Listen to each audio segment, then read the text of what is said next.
Sa ulo ng mga balita, PNP-CIDG inirekomenda na kasuhan ang mga coach ng Ateneo Men's Basketball Team.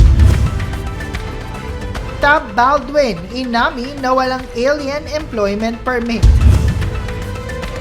Davao Sheriff na sinuntok ni VP Sara, isinusulong maging bahagi ng testigo.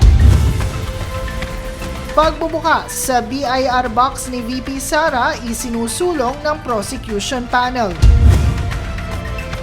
Fuel surcharge para sa July 1 to 15 flights ibinaba sa Level 9. Bawas presyo sa plane tickets, asahan. DSWD target na mabigyan ng cash aid ang higit 1,000 pamilyang apektado ng lindol. Bagong travel deals platform para sa mga destinasyon sa bansa inilunsad ng DOT.